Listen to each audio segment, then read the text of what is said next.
چاہتا ہوں کہ جن حضرات کی آنکھوں میں نیند اٹکیلیاں کھیل رہی ہے وہ ذرا سا جا کر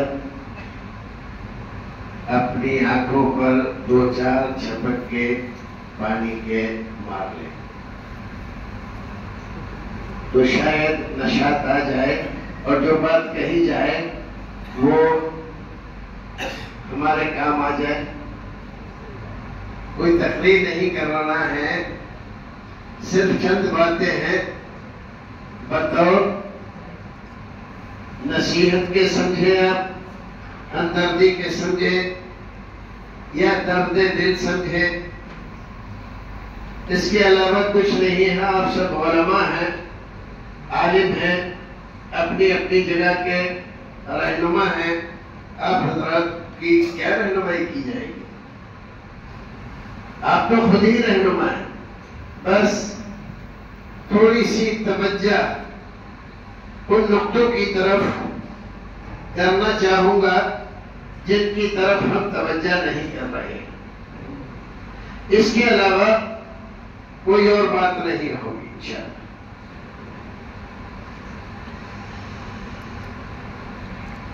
سب سے پہلی بات، اللہ کے فضل و کرم، اس کے احسان، اس کی توفیق کا شکریہ ادا کرنے کے ساتھ رسول محترم صلی اللہ علیہ وسلم پر درود و سلام کے بعد ہمیں آپ کو سب کو اللہ کا بے حد شکریہ ادا کرنا چاہیے کہ اس نے ہمیں جہالت سے نکال کر علم کی دولت سے سرفراز کیا. ہمارے بہت سارے بھائی، خاص طور سے علماء، مالداروں کی کوٹھیاں، ان کے بینک بیلنس، ان کی گاڑیاں، ان کی فیکٹریاں اور ان کی کمپنیاں دیکھ کر، ان کے ٹھاٹ باٹ دیکھ کر اپنے آپ کو احساس کمتری میں مبتلا کر لیتے ہیں بہت سارے ہمارے بھائی. اور احساس کمتری اتنی بڑی اور بری بیماری ہے کہ آپ کچھ بھی کر لو، وہ آدمی جو اپنی نظروں میں گر گیا ہے دنیا اس کو اٹھا نہیں سکتی. تو اپنے آپ کو اپنی نظروں میں مت گرائیے. اب تو کچھ بھی نہیں ہے، اب تو کیا کر سکتے ہیں، مجبور ہے، چھوٹی سی تنخواہ ہے، ذرا سا کام کرتے ہیں، کیا ہے، ہم تو امام ہیں. یہ کیا بات ہے؟ آپ سمجھتے ہیں کہ امام کس کو کہتے ہیں؟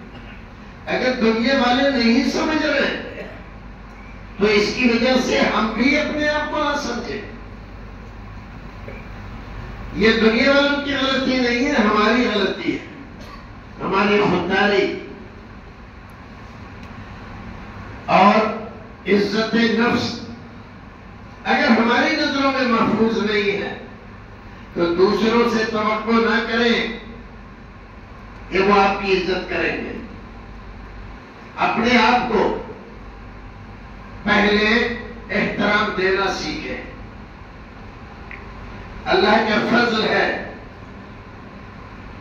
اللہ رب العزت نے مجھے وہ دولت دی ہے جو کوئی چور، اچکا، ڈاکو چرا نہیں سکتا. یہ مالدار جو اپنی بلڈنگوں میں اترا رہے ہیں، اللہ نہ کرے لیکن ایک چنگاری ان کے سارے کیے دھرے پر پانی پھیر سکتی اور ایک ہیکر بینک سے ان کی ساری دولت نکال سکتا ہے. لیکن علم کا چور اور ڈاکو آج تک دنیا میں پیدا نہیں ہوا ہے. رضینا قسمت الجبار فینا لنا علم وللجہال معلوم.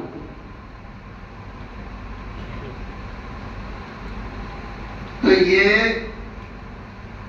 حضرت علی رضی اللہ تعالیٰ عنہ کا ایک شعر ہے. شعر تو اور بھی ہے لیکن بات لمبی نہیں کرنا چاہتا. اس کا مطلب آپ سمجھتے ہیں؟ رضا بقضا یہ مسئلہ ہے نا عقیدے کا، اور آپ لوگ پڑھاتے ہیں. سمجھاتے ہیں عوام کو کہ کیا سمجھاتے ہیں جب آپ بھی نہیں سمجھے ہیں اس کو. رضا بقضا آدمی کو اطمینان سکون وہ عطا کرتا ہے جو دنیا میں کسی چیز سے حاصل نہیں ہوتا. اللہ رب العزت کے فیصلے پر راضی ہو کر زندگی گزارنا یہ ایک ایسی دولت ہے جو ہر ایک کو نصیب نہیں ہوتی. الغنا غنى النفس،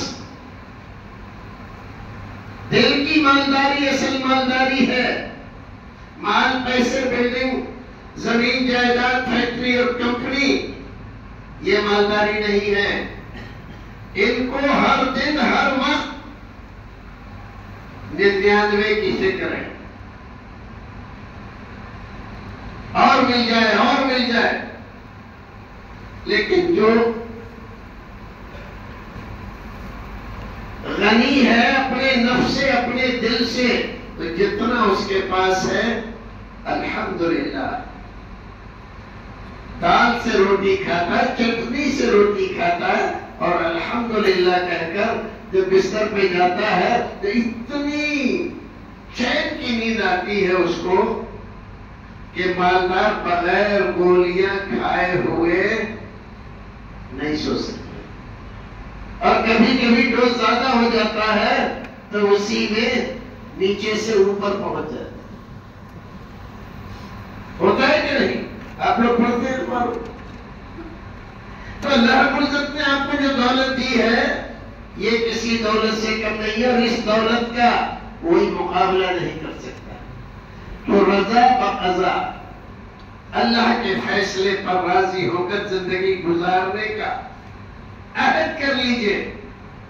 1000 دولتوں سے بہتر دولت نہیں، اور کبھی آپ کو شکایت نہیں ہوگی.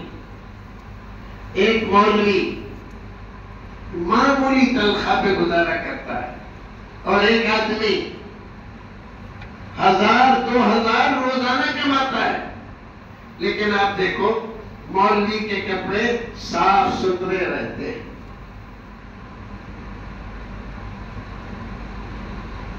اور وہ 1000-2000 روپے روزانہ کماتا ہے، لیکن کپڑے میلے کچیلے پہنتا ہے. مولوی کے کپڑوں میں چاہے پیمد لگے رہیں لیکن کپڑے صاف ہوں گے. کسی مولوی کو تم نے دنیا میں کبھی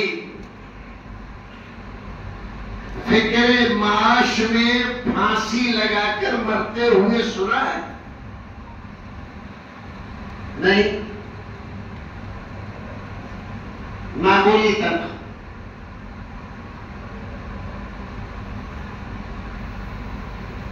ہمارے استاد گرامی مولانا ظفر صاحب نے ذکر کیا حضرت مولانا ابو المنصور کھڑیلوی رحمۃ اللہ، حضرت مولانا عبد الصمد رحمانی رحمۃ اللہ علیہ. ان کی تنخواہ یہ سن 70، 71، 72 اور 73 کی بتلا رہا ہوں، 300 روپے تھی. کتنی تھی؟ 300 روپے. آج 1000 روپے سے زیادہ دہاڑی مزدور کما رہا ہے. اور ہم نے پڑھنے کے بعد سب سے پہلی جو سروس کی ہماری تنخواہ بھی 300 روپے تھی. سب سے پہلے پڑھانے کے لیے گئے کہاں؟ ناگپور دارالعلوم یوسفیہ میں حضرت مولانا انعام اللہ صاحب فاروقی کے یہاں. حضرت مولانا صفی الرحمان صاحب مبارک پوری رحمۃ اللہ علیہ ہمارے استاد تھے. انہوں نے خط لکھا بنارس سے، جامعہ سلفیہ سے. ہمارے ایک دوست ہیں ناگپور میں ایک مدرسہ چلاتے ہیں، ان کو ایک اچھے استاد کی ضرورت ہے، اور میں سمجھتا ہوں کہ تم ان کے لیے بالکل فٹ رہو گے، تم وہاں پر چلے جاؤ. اور پتہ لکھ دیا. دلی سے یہ گاڑی جاتی ہے اور وہ وہاں پر تمہیں لے لیں گے اسٹیشن پہ. محلے کا نام لکھ دیا، تلسی باغ جانا ہے.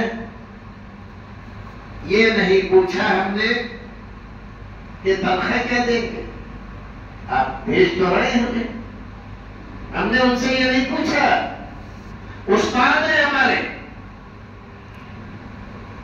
استاد اور شاگرد کا جو تعلق و درجہ ہوتا ہے، جو ادب و آداب ہوتے ہیں،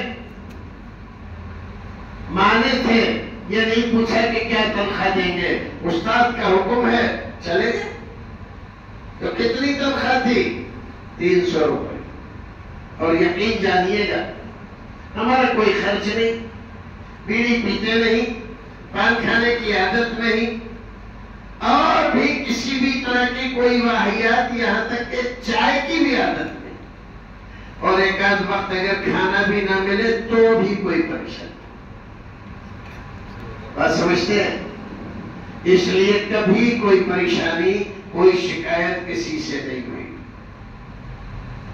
ناظم سے کبھی یہ شکایت نہیں کی کہ آپ نے چائے نہیں بھجوائی، صبح چائے پینے کی عادت ہی نہیں۔ تو سب سے پہلے تو عادتوں کا غلام بننا بند کر دیجیے۔ سب سے بری غلامی عادتوں کی غلامی ہے۔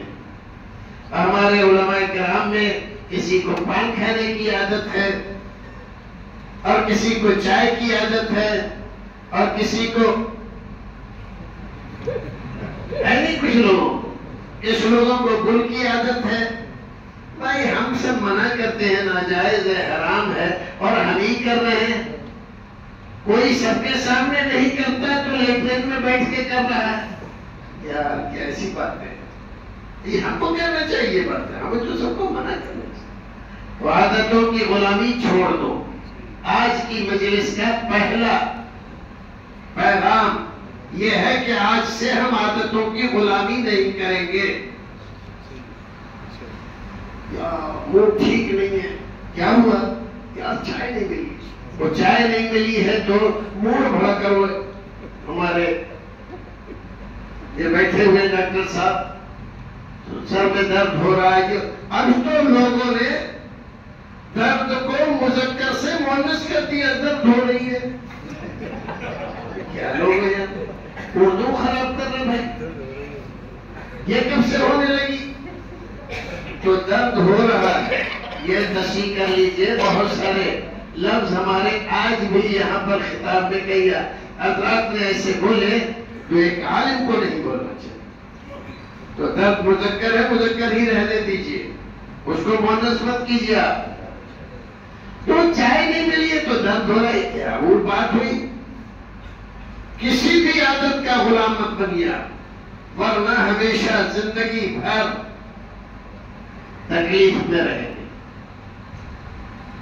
اور ہمیں جب تک اس دنیا میں رہنا ہے صرف اللہ کی غلامی، ہم تو توحید والے ہیں، رسول کی فرما برداری اور اللہ کی غلامی، اس کے علاوہ کسی کی غلامی نہیں۔ اب یہیں پر اگر ذرا سی بات کہہ دی جائے، کیا ولی صاحب آپ بات کر رہے ہیں، ارے یہ متولی لوگ، یہ مدرسے کے ناظم لوگ سب غلام بنا کر رکھتے ہیں، ہے نہیں ہماری زبانوں پہ یہ بات؟ ہماری زبانوں پر یہ بات ہے کہ متولی لوگ اماموں کو اور ناظم لوگ مدرسوں کو غلام بنا کر رکھتے ہیں۔ اس سے بڑی غلط فہمی اور کوئی نہیں ہو سکتی، یہ شیطان نے ہمارے دماغ میں ڈالی ہے۔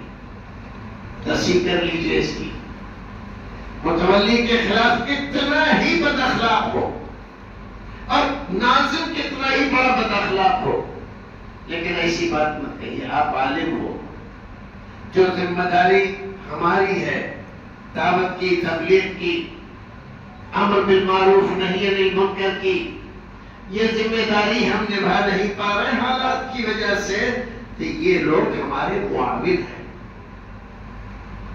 ان کے تعاون کے بغیر ہم یہ ذمہ داری نہیں نبھا سکتے۔ بات آ رہی ہے سمجھ میں نہیں؟ تو یہ ہمارے جابر و ظالم متولی نہیں ہیں، اور ہمارے یہ بد اخلاق ناظم نہیں ہیں، ان کے تعلق سے تو اچھا گمان کرنا، تو تمہاری تکلیف بھی کم ہو جائے. اپنی سوچ بدلو. سوچ بدلو گے تو زندگی بدل جائے. سوچ بدلو گے تو زندگی کا طور طریقہ بدل جائے گا. تم نے دل میں یہ بٹھا لیا ہے کہ یہ ظالم ہے، اور پھر جمعے کے دن نمبر پہ چڑھے اور پھر آ گئے ہم اپنے اس پر اذا وسد الامر الى غیر علی. جاہلوں کو بنا دیا ہے ناظم اور جاہلوں کو بنا دیا ہے متولی، اور تقریر جو زوردار کی ہے براس نکال لی. اب ہوا نکل گئی تو تھوڑے ٹھنڈے. اب متولی صاحب ہے، مولوی صاحب ہمیں آپ جاہل کہہ رہے تھے. نہیں آپ کو تھوڑی کہہ رہے تھے، دنیا میں ایسا ہو رہا، آپ تعویلیں کر رہے ہیں. ارے بھائی ایسی بات کہتے کیوں؟ سوچ رہے تھے آپ کی اس حدیث کا یہ محل ہی نہیں ہے. یہ سب ہمارے متولی ہو یا ناظم ہو، جو بھی ذمہ دار ہے کمیٹی کے، یہ سب ہمارے معاون ہیں، ہمارا ساتھ دے رہے ہیں ہمارے فریضے میں، ہماری ذمہ داری میں. اگر یہ لوگ ہمارا ساتھ نہ دے تو ہم یہ کام نہیں کر سکتے. سوچیے، آپ غور کیجیے. آپ کو ایک جگہ رہنے کے لیے جیسا بھی صحیح انہوں نے مکان فراہم کیا ہے، کمرہ ہی صحیح، کھانے پینے کا انتظام کیا ہے، اور پھر 4-5 گھنٹے پڑھانا ہے آپ کو. 24 گھنٹے میں اللہ اللہ خیر سلام، اور پھر مہینے میں لگی بدھی آپ کو تنخواہ مل رہی ہے. آپ کچھ کر رہے ہیں؟ تنخواہ کا بندوبست کرنا اور باقی انتظامات کرنا. یہ کھڑکی ٹوٹ گئی اور یہ اس میں سوراخ ہو گیا اور یہاں پانی آ رہا ہے، یہاں پر یہ ہو رہا ہے، گرمی بہت لگ رہی ہے. یہ سارے جھنجٹ کون حل کر رہا ہے؟ آپ یہی کر رہا ہے. یہ ظالم متولی اور یہ ظالم ناظم کر رہا ہے. آپ اس کو گالیاں دے رہے ہیں اور وہ آپ کے آرام و آشائش کے لیے قدم اٹھا رہا ہے، ساتھیوں سے کہہ رہا ہے، لوگوں سے کہہ رہا ہے بھئی ایسا کرنا ہے، مولوی صاحب کو تکلیف ہو رہی ہے، ان کو یہ چیز کرنا ہے، تعاون کرو، پیسہ دو، ارے تم اتنا دے دو، میں اتنا دے دیتا ہوں، فلاں اتنا. کتنے سارے کام کر رہے ہیں. آپ اگر ناظم بنو گے تب آپ کو احساس ہوگا کہ یہ کتنا دشوار کام ہے جو کر رہا ہے. اب اگر حالات اس کے بیچارے کے ٹھیک نہیں ہے، اس کی بیوی اس کا ساتھ نہیں دیتی، وہ گرم کر دیتی ہے وہاں پر، اب اس نے غصے میں کھانا نہیں کھایا اور آیا مدرسے میں اور آپ نے اس کو کچھ کہہ دیا، تو جو غصہ اس کو وہاں نکالنا چاہیے تو وہاں تو ڈر تھا نا اس کو اپنی بیوی کا، اس نے آپ پر اتار دیا. تو بھائی سوچ سمجھ کے کب کیسے کن الفاظ میں کون سی بات رکھنی چاہیے اس کو سیکھو. آپ دیکھو موڈ فریش ہے، چہرہ ماشاءاللہ دمک رہا ہے اور ہنسی خوشی بات کر رہے ہیں، تو اس میں ذرا سا آپ اپنی بات کر دو. اور دیکھ رہے ہو کہ بھویں نیچے جا رہی ہے، دیوری چڑھی ہوئی ہے اور چہرے پہ بشاشت نہیں ہے. متولی صاحب یہ پنکھا نہیں چل رہا ہے، کیا کروں نہیں چل رہا ہے تو اکھا کے پھینک دو. اب جیسا آپ ویسا نہ، آپ وقت دیکھ رہے ہیں نا، موقع دیکھ رہے ہیں نا، موڈ دیکھ رہے ہو، ایسا کر رہے ہیں تو بھائی ایسا ہی ہوتا ہے. اب کہیں یہ ظالم ہے، بتائیے ہم سے کہنا اکھاڑ کے پھینک دو، ہم ایسا کر دیں گے تو پھر کیا ہوگا کہ ہنگامہ کرے. ساری اس میں غلطی کس کی ہے؟ اسی کی ہے، آپ کی کوئی غلطی نہیں ہے. آپ کی نہیں ہے. سوچ سمجھ کے دیکھ کر اگر آپ سمجھتے ہو آپ کی بات کا صحیح جواب نہ دیتا ہے تو آپ کے پیچھے تو اتنے سارے 100-200 آدمی نماز پڑھتے ہیں، کیوں کہتے ہو؟ آپ مت کہو، کسی نمازی سے کہلوا وہی بات. آپ کی ذمہ داری ہے پنکھے کی کیا نہیں ہماری. کیوں کہہ رہے ہو؟ کیوں کہہ رہے ہو؟ آپ جہاں پڑھتے ہو وہاں تو پنکھا چل رہا ہے، تو آپ کو کیا فکر ہے پنکھا نہیں چل رہا؟ وہ نمازی اپنے آپ کہیں گے کہ متولی صاحب پنکھا نہیں چل رہا، اچھا بھیا سمجھوا دیں گے، اس سے تھوڑی ایسی جواب دیں گے جسے ہم کو دیا ہے. تو سوچ سمجھ کر پہلے اپنے آپ کو درست کرو، پھر دوسرے کی شکایت کرو۔ یہ بات ضمناً آ گئی۔ تو یہ حضرات کیا ہے، میں تو صحیح بات یہ ہے، آپ یقین جانیے گا، میں کئی جگہ پر میں نے سروس کی ہے، اور میں نے آپ کو بتلایا کہ میں نے سب سے پہلے ناگپور میں سروس کی 2 سال۔ جب میرا نمبر آ گیا مدینے کا اور میں جانے لگا تو میں نے ایک دعوت کی، وہاں کے ناظم کی، صدر کی، خازن کی اور بچوں کی۔ تو یقین مانیے گا کہ وہ سب لوگ جب میں رخصت ہوا تو روتے ہوئے رہ گئے، اور آج بھی میرے وہ سب بزرگے، اللہ رب العزت ان کو ولی کی رحمت کرے، ان کی قبروں کو نور سے بھرے۔ ان کے بچے ہیں آج بھی وہی پیار محبت کا برتاؤ کرتے ہیں۔ تو بھائی اپنے آپ کو درست کرو۔ اور تاریخ اس کی یہ تھی کہ جو بھی مولوی آتا تھا اس مولوی کو محلے والے مولانا انعام اللہ صاحب سے برگشتہ کر دیتے تھے۔ بولے بھائی صاحب یہ دال کھا رہے اتنی پتلی، بولے انعام اللہ انڈے کھا رہا ہے، مرغے کھا رہا ہے، بتائیے آپ کو دال دے رہا ہے؟ ارے بھائی اگر ہماری قسمت میں دال ہے اور اس کی قسمت میں انڈے ہیں تو ہم اس کی قسمت بگاڑ دیں گے کیا؟ ارے بہن تو دال ہی کھائیں گے، ہمیں تو دال اچھی لگتی ہے۔ جب ہم نے 2-4 بار اس طرح کا جواب دے دیا ان کے حوصلے پست ہو گئے۔ محلے والوں نے بہت کوشش کی، جمعہ پڑھانا ہم نے شروع کیا، بہت تیزی کے ساتھ دوسری مسجدوں سے نوجوان اکٹھے ہونے لگے۔ جب مولوی صاحب نے دیکھا کہ اب یہ مولوی کیا، نوجوانوں کی بہت بڑی بھیڑ ہو رہی ہے اس کے پیچھے، انہوں نے منع کر دیا، مولوی صاحب آپ جمعہ نہ پڑھ رہے ہیں۔ میں کہا ٹھیک ہے۔ وہاں ایک حافظ تھے، حافظ میسوری، نابینا تھے بیچارے، لیکن تقریر خوب کرتے تھے چھوٹ چھوٹ کے، انہوں نے جمعہ پڑھایا۔ اب جمعے کے بعد سارے نوجوان ہمارے کمرے پہ فارغ کمرہ بھر گیا، آپ نے جمعہ کیوں نہیں پڑھا؟ ہم تو آپ کو سننے آئے تھے، یہ تھا وہ تھا۔ کیا کیا جائے؟ ہم نے کہا بھی دیکھو، مدرسہ وہ چلاتے ہیں، مسجد کے ذمہ دار وہ ہیں، ہم تو ایک مدرسہ سے ہماری ذمہ داری تھوڑی جمعہ پڑھانے کی، ہم تو صرف بچے پڑھانے آئے، جمعہ پڑھانے نہیں آئے۔ انہوں نے کہا تو ہم نے پڑھا دیا، ہم نہیں پڑھا گے جمعہ، ہمارا کام نہیں ہے۔ نہیں ہم تو آپ کو، ٹھیک ہے وہ آپ کی اپنی بات ہے، اس سے ہمارا کیا تعلق ہے؟ آپ کس لیے آئے کس لیے نہیں آئے؟ اگر آپ کو چاہیے کہ ہم جمعہ پڑھائیں تو مولانا انعام اللہ صاحب سے جا کر 1-2 آدمی جاؤ، ان سے درخواست کرو کہ مولانا کو جمعہ پڑھانے دو۔ اگر کہتے ہیں تو پڑھائیں گے، اور منع کرتے ہیں نہیں پڑھا، ہماری ذمہ داری نہیں، خواہاں ہم کیوں درد سر موڑ لیں؟ جب ہم نے اس طرح سے وضاحت کی، رفتہ رفتہ وہ سارا مسئلہ ختم ہو گیا۔ اب محلے والے کہہ رہے یہ مولوی کیوں نہیں لڑ رہے؟ وہاں تاریخ تھی کہ یہ مولوی سب سے زیادہ لڑتے، حالانکہ حقیقت یہ ہے کہ یہ ملک خود نہیں لڑتے، لڑائے جاتے ہیں۔ مولویوں کی لڑائی تو سب، لیکن ان کے پیچھے ہمیشہ یہ لڑانے والے ہوتے ہیں، مولوی نہیں لڑتے۔ کسی نے ادھر سے بھر دیا، کسی نے ادھر سے بھر دیا، اور وہ لڑ رہے۔ تو ہمیں ہمیشہ اپنی ذمہ داری کو سوچ کر سب سے پہلے تو لڑائی سے باز رہنا چاہیے۔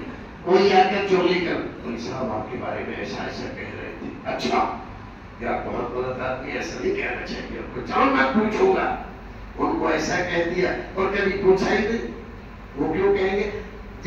جب یہ آدمی مجھ سے ان کی بات کہہ رہا ہے تو میری بات جا کے ان سے نہیں کہہ رہا ہوگا، ضرور کہہ رہا ہوگا۔ یہ جتنے بھی چغل خور ہوتے ہیں ان کے بارے میں آپ یقین کر لیجئے، جو آپ سے آ کر کہتا ہے کسی دوسرے کی، وہ آپ کی بھی جا کر اس سے لڑاتا ہے۔ تو آپ اس کو سمجھ لیجئے وہ آپ کا ہمدرد نہیں ہے، بدخواہ ہے آپ کا، آپ کو چین سے رہنے نہیں دینا چاہتا، آپ کو ٹینشن دے رہا ہے۔ تو ٹینشن فری رہیے، نو ٹینشن، ٹینشن فری رہیے زندگی بھر، شوگر سے بچے رہیے۔ سمجھ میں آ رہی ہے کہ نہیں؟ ہاں اکثر مولویوں کو شوگر ہو رہی ہے، ہمیں بھی ہو گئی نا، کسی نے بتایا ہی نہیں تھا، آپ کو بتا رہے ہیں کہ شوگر کا پہلا حملہ ٹینشن کے بعد ہی ہوتا ہے. تو ٹینشن فری رہیے، مت کیجیے ٹینشن، اور اپنے تعلقات اپنے ساتھیوں سے، مولویوں سے، علماء سے عزت و احترام والے رکھیے، اور متولی سے اور ناظم سے دعا سلام بنائے رکھیے، اس کے خلاف مت بولیے. وہ آپ کا دشمن نہیں ہے، وہ ظالم و جابر نہیں ہے، وہ آپ کی ذمہ داری میں معاون ہے، مددگار ہے، آپ کا کار خیر میں ساتھی ہے. تو غلط سوچ اپنے دماغ میں رکھیے ہی مت اس کی طرف سے. کبھی بھی کوئی ٹینشن نہیں ہوگا مدرسے میں، آپ اپنی پوری زندگی ایک مدرسے میں گزار سکتے ہیں. سوچ بدلنے کی دیر ہے بس. چلیے بہرحال وہ ایک باتیں ہیں، یہ تو ضمن آ گئی نا. مولانا ابو المنصور کھڈیرا ان کا ذکر کیا، ہمارے استاد، بڑی زبردست شخصیت، نحو اور صرف میں یوں سمجھو کہ امام. انہوں نے نحویر کی ایک کتاب نحو کی جو کتاب ہے مشہور معروف، اس کی ایک شرح لکھی تھی اردو میں.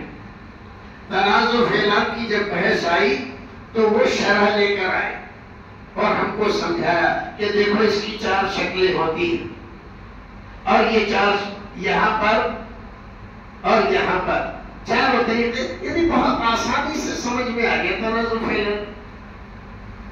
وہ شرح یہ مولانا ظفر صاحب بیٹھے ہوئے جو ہم کھڈیرا گئے تو ہمارے دماغ میں تھی وہ شرح، تو ہم نے پوچھوایا کہ ان کے بچوں سے پوچھو وہ شرح ہے، اور انہوں نے اپنے ہاتھ سے لکھی تھی. ان کی تحریر بھی نہایت خوشنما.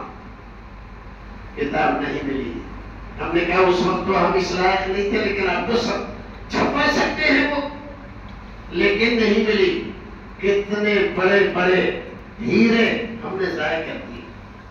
حضرت مولانا عبدالجبار کھڈیلوی ہندوستان میں پرانے اخبار دیکھو آپ، 47 سے پہلے کے، تقسیم ہندوستان سے پہلے کے، مولانا عبدالجبار کھڈیلوی، مولانا عبدالجلیل سامرودی اور مولانا عبید اللہ رحمانی مبارک پوری رحمت اللہ علیہ، حدیث کے سلسلے میں، سند کے سلسلے میں، راویوں کے سلسلے میں، اختلافی مسائل کے سلسلے میں آپ کو بحث انہی 3 آدمیوں کی ملے گی. لیکن آج اکثریت ہماری مولانا عبدالجبار کھڈیلوی کو کوئی نہیں جانتا، پاکستان چلے گئے بیچارے. ایک اور بات، یہ بیٹھے ہوئے ظفر صاحب کی ذمہ داری ہے، کریں کوشش. ایک ادارہ چلتا تھا کھڈیلا میں، عالم بن کر نکلتے تھے، لیکن ادارہ بند ہو گیا. ابھی چیئرمین صاحب کی، اسرائیلی صاحب کی بہت سی باتیں، اور ان کی یہ باتیں تو یوں سمجھو کہ ایک قطرہ ہے، اس سے زیادہ اہم تھی ان کی شخصیت. ان کو، ظفر کو اور حافظ شکیل کو کھڈیرا سے لے کر پہنچے کہاں؟ بریلی. میں اس زمانے میں المعہد الاسلامی سلفی رکشہ بریلی میں ذمہ دار تھا، پڑھاتا تھا، دلی نہیں آیا تھا. یہاں سے لے کر آپ دیکھ رہے ہیں کہاں؟ بریلی گئے ہیں. اور ان کا داخلہ ہونا ہے، اور یہ ایسی ہے اور ویسی ہے، اور یہ اہمیت ہے اور وہ اہمیت ہے. ہم نے کہا کہ کیا اسلائی صاحب آپ کہہ رہے ہیں یہ اہمیت ہے وہ اہمیت ہے. ارے آپ کا آنا ہی اہمیت ہے، کسی اور اہمیت کی ضرورت ہی نہیں ہے. آپ آئے بس یہی سب سے بڑی اہمیت ہے. اور ان لوگوں نے تعلیم حاصل کی. اس زمانے میں فراغت تک وہاں تعلیم نہیں ہوتی تھی، ورنہ یہ لوگ وہیں سے فارغ ہوتے. آج الحمدللہ پچھلے ٹرم میں لوگوں نے زبردستی، جب سے ہم چھوڑ کر آئے مدرسہ وہیں پر کھڑا رہا 20 سال تک. تو زبردستی کر کے ہم کو دلی سے لے گئے اور پھر سے ناظم بنایا. الحمدللہ فراغت تک تعلیم ہو رہی ہے، اور جامعہ اسلامیہ مدینہ منورہ سے اس کا الحاق بھی کرا دیا. اور بھی بہت سارے کام کے، وہ کام بتانا مقصود نہیں ہے، خیال کرنا یہ مقصود ہے. آپ دیکھو کہاں کھنڈیلا ہے. اپنی گاڑی سے ان 2 بچوں کو لے کر وہاں پر جانا. اب یہ جو کچھ بھی جمعیت میں کر رہے ہیں کیا اس کا شیئر اسرائیل صاحب کو نہیں جاتا ہے؟ وہی سبب تھے ان کو لے جانے کے، ان کو پڑھانے کے، ورنہ یہ کیا عالم بن جاتے. ایسے کام بہت سارے انہوں نے اپنی زندگی میں کیے لیکن ہم نے بھلا دی. ارے وہ کیا بھلا دیا کہ مولانا عبدالجبار کھنڈیلوی کو بھلا دیا. کئی جلدوں میں ان کا فتاویٰ آج کہیں مل نہیں رہا، دستیاب نہیں ہے. ابھی حضرت مولانا کہاں گئے ہمارے صدر صاحب نصیر آبادی صاحب کا فتاویٰ کئی جلدوں میں بیٹھے ہوئے دیکھیے. عظیم الشان فتاویٰ، میاں صاحب کے شاگرد ہیں وہ اور غائب ہیں. آج بتلایا مولانا نے کہ نظام الدین صاحب بنارس کے سفیر تھے، وہ آئے اور ہم سے کہا کہ آپ دے دیجئے، ہم جامعہ سلفیہ سے چھپا دیں گے. اور ان لوگوں نے اپنی سادگی میں دے دیا. وہ نہ چھپا اور نہ آج تک کچھ ہوا، نہ واپس ہوا. کتنے بڑے بڑے ہیرے ہم نے ضائع کر دیے. تو ہم لوگ کتنے بڑے مجرم. یہ راجستھان پورا ایک صوبہ ہے. آپ دیکھو، آپ کھنڈیلا میں، جودھ پور میں میاں صاحب کے شاگرد، یہ جو اہل حدیث یہاں نظر آ رہے ہیں، اس میں اگر آپ دیکھیں تو میاں صاحب کے شاگردوں کا اصل کام، بنیادی کام ان کا ملے گا. انہوں نے یہاں چراغ جلایا توحید کا، اور ہم نے ان کو یاد نہیں رکھا جن لوگوں نے بنیادی کام کیا ہے یہاں پر، اور ہم ان کو فراموش کیے ہوئے. ضرورت ہے اس بات کی. میں نے آج امیر محترم راجستھان سے درخواست کی ہے کہ حضرت آپ اپنے دور امارت میں ایک کام شروع کرا جائیے. علماء اہل حدیث راجستھان، تاریخ علماء اہل حدیث راجستھان کی بنیاد ڈالیے. اور جو علماء بھی کچھ لکھنے پڑھنے کی صلاحیت رکھتے ہیں، اکثر ہی رکھتے ہیں، کرتے نہیں ہیں. صلاحیت ہے، کرتے نہیں ہیں تو کرو بھائیو.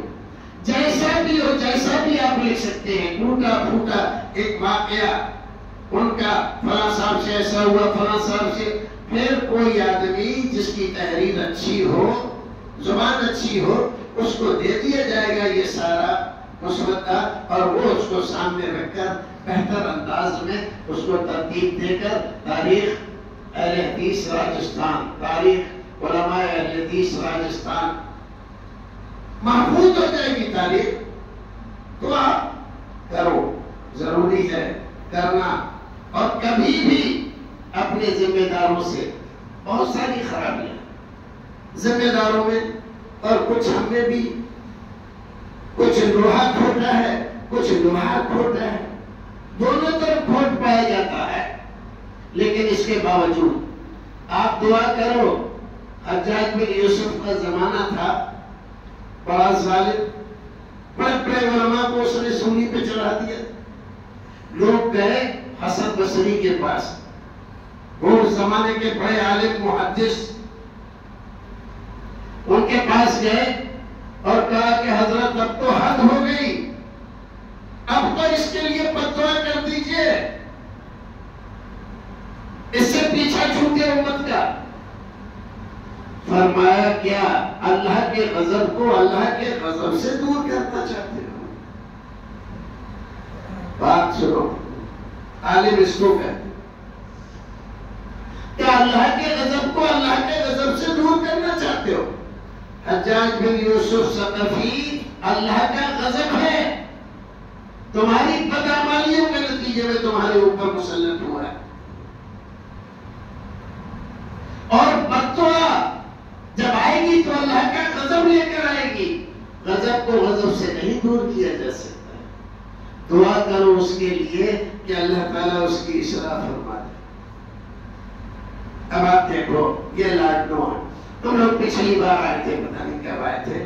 حضرت مولانا تھے مولانا سے درخواست کی گئی کہ ہمارا ادارہ بہت قسمہ پرسی کی حالت میں چل رہا ہے، اور یہ حاکم صاحب سے ان سے بھی بڑی درخواستیں کی گئی، ان کے بھائیوں کو بھی جمع کیا گیا، بڑی امیدیں تھی ہمیں کہ ایسا ہو جائے گا ویسا ہو جائے گا، لیکن نہیں ہوا۔ تو اب کیا کریں؟ پتہ کریں ان کے لیے ہم نے دعا کی، اللہ حضرت مولانا کے دل کو وسیع کر دے، ان کی توجہ ہماری طرف کر دے، کہ ہماری طرف بھی نظر عنایت کر دے، اور حاکم کے لیے بھی کہ اللہ تعالیٰ ان کو اتنا مال دے جتنا دیتا ہے ہمارے مدرسے کے لیے بھی ان کو دے دے، تاکہ وہ ہمارے مدرسے کو دے۔ اس میں کیا حرج ہے بھائی؟ کوئی حرج ہے؟ اللہ تعالیٰ دے گا ان کو، پھر ان کے دل میں ڈالے گا کہ یہ فلاں مدرسے کا ہے تو ہمارے مدرسے کو دے دیں گے۔ اب ہم ان کے لیے بددعا کریں، ان کا پیر ٹوٹ جائے، ان کا ہاتھ ٹوٹ جائے، اور ان کے کاروبار فیل ہو جائے، تو اس سے کیا ہمارے مدرسے کو کچھ ملے گا؟ 2 پیسے نہیں ملیں گے۔ تو الٹی سیدھی بددعائیں مت کرو۔ ہمیشہ جو رب ٹانگ توڑنے پر قدرت رکھتا ہے، کسی کے کاروبار کو برباد کرنے پر قدرت رکھتا ہے، وہ اس کو دینے پر بھی تو قدرت رکھتا ہے، اس کے دل کو بدلنے پر بھی قدرت رکھتا ہے۔ یہ ہمارا ایمان ہے، تو ہم اچھی دعا کیوں نہ کریں، بددعا کیوں کریں؟ بات آ رہی ہے سمجھ میں؟ تو ہمیشہ کسی بھی بھائی کی طرف سے آپ کو کوئی تکلیف پہنچتی ہے تو اس کے لیے اچھی دعا کرو، اللہ اس کو درست کر دے، دل کو درست کر دے۔ احمد بن حنبل رحمۃ اللہ علیہ، امام اہل سنہ، جب ان کو خلق قرآن کے مسئلے پر اذیتوں سے گزارا گیا، 3 بادشاہوں کے زمانے میں مسلسل ان پر اذیتیں ڈھائی گئی۔ جب 4تھا آیا تو وہ اہل سنت تھا، یہ سب معتزلی تھے،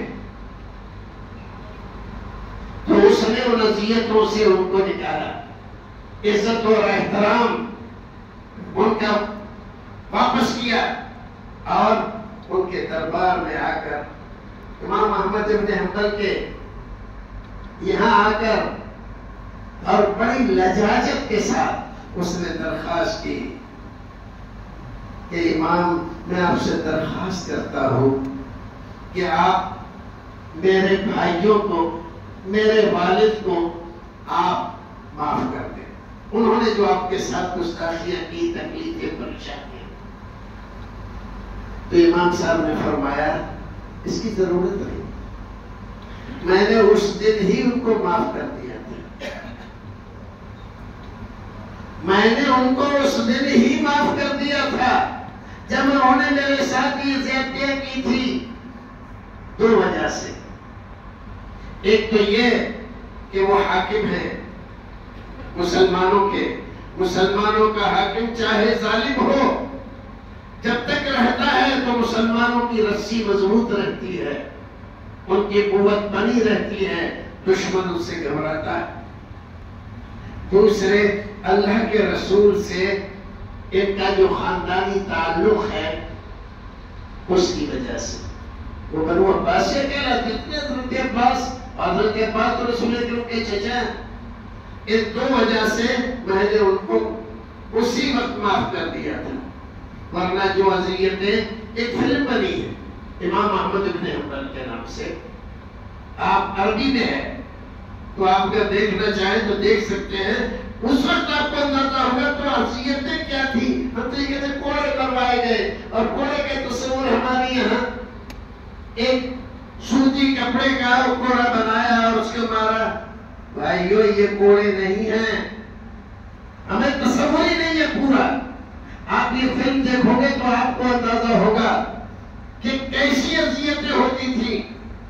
ایک پورے پٹلے میں آدمی کے ہاتھ باندھ دیے جاتے تھے، پیر باندھ دیے جاتے تھے، اور پھر اس کے بدن کو ننگا کر دیا جاتا تھا، اور پھر اس کے اوپر چمڑے کے کوڑے برسائے جاتے تھے۔ بدن کے جس حصے پہ وہ پڑتا تھا کھال ادھیڑ دیتا تھا، یہ تھے کوڑے، اور پھر کیا فرما رہے ہیں؟ میں نے اسی دن معاف کر دیا تھا۔ اللہ اکبر۔ تو ان کا مقام، مرتبہ، درجہ اس حاکم کے سامنے کتنا بلند ہوا ہوگا؟ بھائیو، مصدق اللہ، تھوڑا سا ایک دوسرے کے لیے جذبہ اچھا رکھو۔ غصہ آتا ہے لیکن غصے کو پی جانا ہی بہتر ہے۔ وَالْكَاظِمِينَ الْغَيْظَ وَالْعَافِينَ عَنِ النَّاسِ وَاللَّهُ يُحِبُّ الْمُحْسِنِينَ۔ یہ اللہ رب العزت نے جو قرآن میں کہا ہے، کسی اور کے لیے کہا، سب سے پہلے ہمارے لیے کہا ہے۔ کئی واقعات مفسرین نے اس آیت کریمہ کے ذیل میں لکھے، امام بخاری کے اور دوسرے لوگوں کے۔ تو ہمیں جو کچھ بھی ہونا چاہیے وہ سب سے پہلے ہمیں نمونہ ہونا چاہیے۔ خطبہ جمعہ کے سلسلے میں ہمارے پیشر و مقرر نے بہت کچھ تقریر فرمائی، ماشاءاللہ، مرصع مقفع حضرت مولانا ابو المنصور کھڈیروی رحمت اللہ علیہ ذکر آیا تھا، انہوں نے ذکر کر دیا تو میں آپ کو بتلاتا ہوں۔ خطبہ جمعہ کے سلسلے میں انہوں نے ہمیں جو کچھ بتایا، کہ دیکھو جمعے کا خطبہ ہو یا کوئی لمبی تقریر ہو اجلاس عام کی، اس کے 4 عناصر ہوتے ہیں۔ جو موضوع ہے اس کو آپ بانٹ لو، 4 عناصر ہوتے ہیں اس میں۔ ایک تمہید ہوتی ہے، تمہید، جو کچھ آپ بتانا چاہتے ہو اس کو پہلے سمجھ لو۔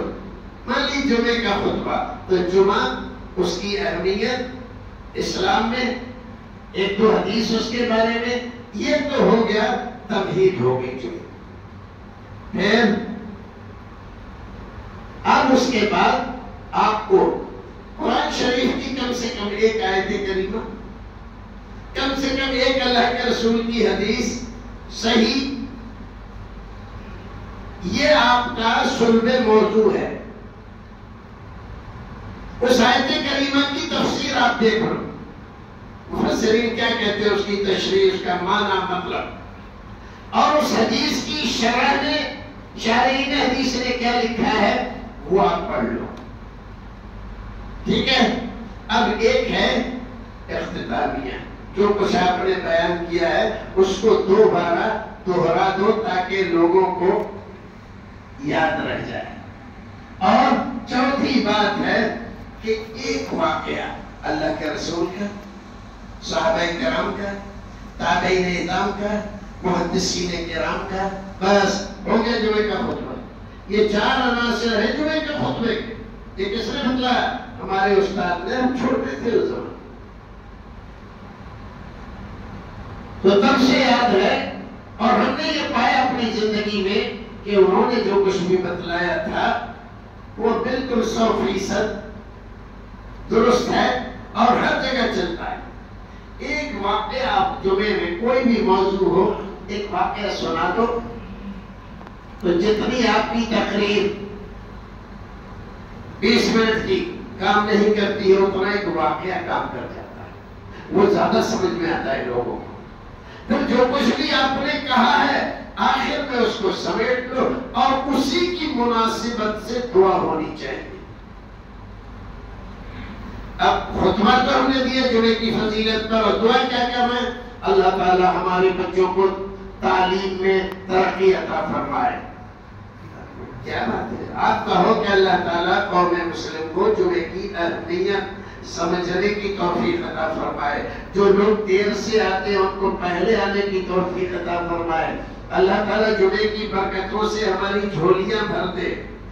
یہ دعا کرو نا، خطبہ کسی موضوع پہ، دعا کسی موضوع پہ، یہ ٹھیک نہیں ہے۔ اور اس کے تعلق سے مولانا ہی نے ذکر کیا خطبات محمدی۔ آپ دیکھو خطبات محمدی غضب کی چیز ہے، وہ جو تمہید مانتے ہیں اس موضوع کے لیے، وہ دیکھو آپ، اور اس کی مناسبت سے آخر میں جو دعائیں کرتے ہیں۔ میرا اپنا تجربہ یہ ہے کہ کسی بھی، آج کل تو دسیوں کتابیں مارکیٹ میں خطبات کے نام سے، ایسی دعائیں کسی کتاب میں موجود نہیں ہے۔ جو کتاب، جو دعائیں مولانا محمد صاحب جوناگڑھی رحمۃ اللہ علیہ نے اپنے خطبات میں دیے. بہت زبردست. پڑھو آپ، کچھ دن تک مطالعہ رکھو اس کا.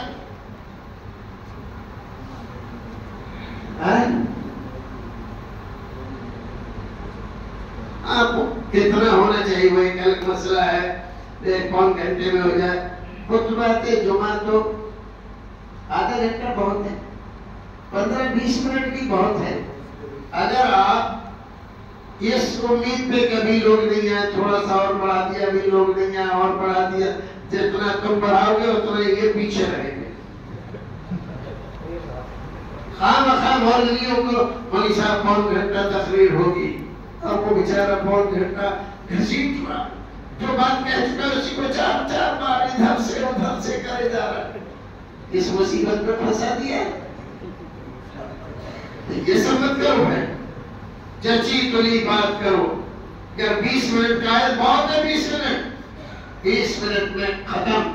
اور آؤ سب، کوئی سونے نہ پائے تمہارے خطبے میں. جب زیادہ وقت رکھو گے تو جن کو گھر پر نیند نہیں آتی تھی بھی نہیں سونے دیتی، وہ یہاں بھی سوتے. تو کیوں سونے دے رہے ہیں کوئی؟ ہاں سونے دو ان کو.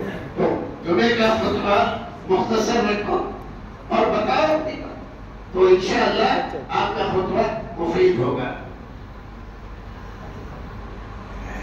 بس اپنی بات میں ختم کرتا ہوں. اقبال کا ایک شعر کہہ کے، یقین محکم عمل پیہم محبت فاتح عالم، جہاد زندگانی میں یہ ہے مردوں کی شمشیریں. مرد بنو مرد، نامرد نہیں. مولوی کو ہمیشہ مرد ہونا چاہیے. ضرورت پڑے اگر تو لاٹھی لے کر بھی نکلنا پڑے چاہے. حضرت مولانا محمد صاحب جوناگڑھی رحمۃ اللہ علیہ دلی کے کئی مسجدوں میں انہوں نے خطبے دیے. آخر میں ان کا پڑاؤ جو تھا وہ بڑا ہندو راؤ میں تھا. وہاں چھوٹی مسجد تھی، چھوٹی مسجد ہی کے نام سے مشہور تھی، اور اس کے اوپر ہی ان کا دفتر تھا اخبار محمدی کا. تو محلے میں اکثریت 2% بھی اہل حدیث نہیں تھی، اکثریت بریلویوں کی تھی. تو جب وہ دیکھے کہ مولانا لکھ رہے ہوں گے، تو مولانا تو بہت لکھتے تھے، جو بھی بدعت میں کسی بدعتی نے کوئی رسالہ لکھا فوراً اس کا جواب، وہ سمجھتے تھے کہ یہ ضرور ہمارے خلاف لکھ رہے ہوں گے. وہ آگے ہنگامہ کرتے ہیں، وہاں لکھنے جاتے.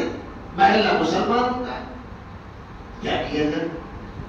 شکایت کس سے کرے؟ سبھی تو بدعت کی ہے. تو مولانا نے ایک آدمی تلاش کیا. کون؟ لٹھائی، جو پنوٹ جانتا ہے، لاٹھی. اس زمانے میں بہت تھے لوگ لاٹھی کھیلنے والے. ایک استاد، اور گئے 1-2 مہینہ تک اس کے یہاں اس کے اکھاڑے میں لاٹھی سیکھی. اس اب خوب ماہر ہو گئے جب، اور پھر اپنے آفس میں تو روز ہی بیٹھتے تھے. لیکن یہ لوگ، ان لوگوں کو تو پتا نہیں، وہ تو وہاں پر خفیہ طور پہ سیکھ رہے. جب ان لوگوں نے پھر سے ہنگامہ شروع کیا تو لاٹھی لے کے نکل گئے اور للکار دیا، اور جس کی ماں نے دودھ پلایا ہو، اور پٹکاری 2-4 لاٹھیاں، کوئی بھی نہیں ہے. وہ سارا شور شرابہ، وہ ہنگامہ بند ہو گیا. اور جلائی جو لاٹھی 2-4 ادھر سے ادھر پھینکنے بدلے، تو سمجھ گئے کہ آدمی استاد ہے، اس سے بچے گا کوئی نہیں. تو بھائیوں، مولوی لوگوں، ایسے مت بنو کہ کوئی بھی مار کے بھاگ جائے. یہ دل میں رکھو ارادہ کہ اگر 2 مارے گا تو 1 کھائے گا نہیں. کبھی اپنے آپ کو کم مت سمجھو اور صحت خراب مت کرو. ادھر دال روٹی کھائی اور لیٹ گئے، دال روٹی نہیں، دال چاول کھائے اور لیٹ گئے، تو پیٹ تو بڑھے گا ہی آپ کا. تو پیٹ مت بڑھاؤ. یہ صحت کے لیے گھٹ کا کام کر رہا ہے. صحت کو اچھا رکھو. جب تک اٹھنے بیٹھے کرنے کی کچھ ہے تو کرو، صحت کو بناؤ، تیل لگاؤ اور کرو ذرا سے اچھی طرح سے، بیوی بھی کنٹرول میں رہے گی اور پہلے والے اور نہیں کرو گے تو کوئی بھی کچھ بھی کہہ جائے گا کوئی حساب سے۔ ذرا سا دکھاؤ۔ ہم بریلی میں رہتے تھے، ایک بریلی مولوی تھا، کہنے لگا کہ مدنی صاحب چھڑی رکھا کیجئے۔ میں نے کہا ابھی تو اس بھوسے میں اتنا دم ہے کہ جبڑا اکھاڑ دیں گے، چھڑی رکھنے کی بھی ضرورت نہیں ہے۔ تو الحمدللہ وہاں رہتے تھے اور ڈرتے نہیں تھے کسی سے، اکیلے جاتے تھے اپنے گھر سے مدرسے اور مدرسے سے آتے تھے، اور 15 دن کے مناظرے چل رہے، دشمنی اتنی زیادہ، لیکن وہ جانتے تھے کہ یہ آدمی برداشت نہیں کرے گا۔ تو دکھا دیا اس کو تو ڈر گیا وہ۔ تو پہلے اپنے آپ دل میں تو رکھو کہ ہم نہیں کریں گے کسی سے، کوئی ڈرا کیسے سکتا ہے؟ صرف اللہ سے ڈرو۔ ابن القیم نے ایک جگہ لکھا ہے کہ دل کے خانے میں ایک گوشہ ہے، اس میں اللہ کا ڈر آپ رکھو۔ اگر وہ اللہ کے ڈر سے وہ گوشہ بھرا ہوا ہے تو اس میں کسی اور کے ڈر کی ضرورت نہیں ہے، کسی کا ڈر آئے گا ہی نہیں۔ اور اگر اللہ کے ڈر سے خالی ہے وہ، تو بھوت سے بھی ڈرو گے، جبکہ بھوت کا کوئی ذکر ہی نہیں، بھوت کوئی چیز نہیں ہوتی ہے۔ یہ ہندوستان میں ہوتا ہے بھوت، بھوت کہتے ہیں جو لوگ گزر گئے، جیسے ہمارے یہاں 3 زمانے ہوتے ہیں نا، ماضی مستقبل حال، ایسے ہی ان کے یہاں ایک کال ہے بھوت کال، ایک بھوش کال، ایک ورتمان کال۔ تو بھوت کال کے جو لوگ ہیں وہ ہیں بھوت۔ تو بھوت کا الگ سے کوئی وجود ہے نہیں دنیا میں بھائی، مت ڈرو کسی سے، لیکن اللہ سے ڈرو۔ کوئی قدم اٹھانے سے پہلے اگر اللہ نے پوچھا تو کیا ہوگا، کیا جواب ہوگا؟ اللہ سے ڈرو۔ قسم پروردگار کی، کسی کا ڈر تمہارے دل میں پیدا نہیں ہوگا، کچھ بھی حالات ہو جائیں، لیکن اللہ سے نہیں ڈرو گے تو کیڑے مکوڑے سے بھی ڈرو گے۔ کتنے لوگ ہیں ذرا سی چھپکلی، کوئی کاکروچ آ جائے تو چھتے کودتے پھر رہے ہیں، کاکروچ یار، اس میں اتنا اچھلنا کودنا کائے تو اتنا ڈر۔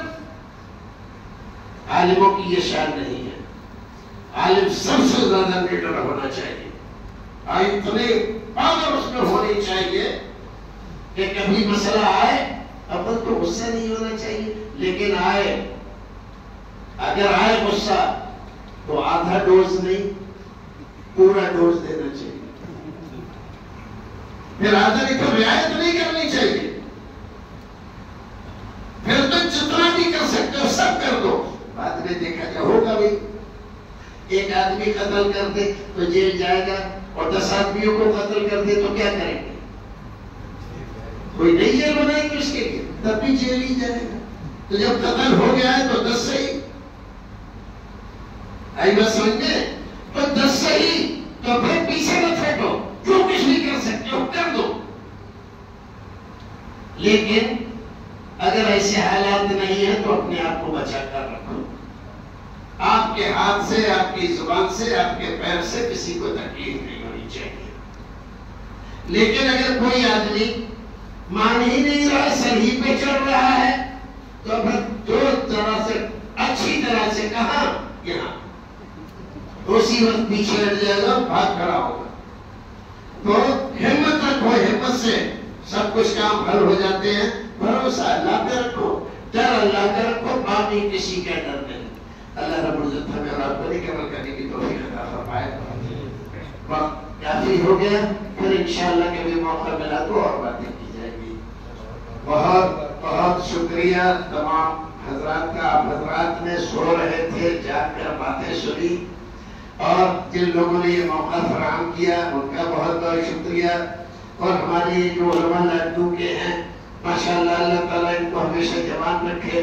ان لوگوں نے اتنی ہمت کی کہ آپ لوگوں کو بلا کے مہمان نوازی کریں، اور آپ کی جلی کٹی اور ہماری خاص طور سے جلی کٹی باتیں سنیں تو ہمت کی بات ہے یہ. اللہ تعالیٰ ان کو صحت و عافیت سے رکھے اور ہماری جماعت کے کام کو مضبوط کرے. ہمارے علماء کو اللہ تعالیٰ اتنا پیسہ دے کہ ان کو کسی کے سامنے ہاتھ پھیلانے کی ضرورت پیش نہ آئے. وآخر دعوانا الحمدللہ.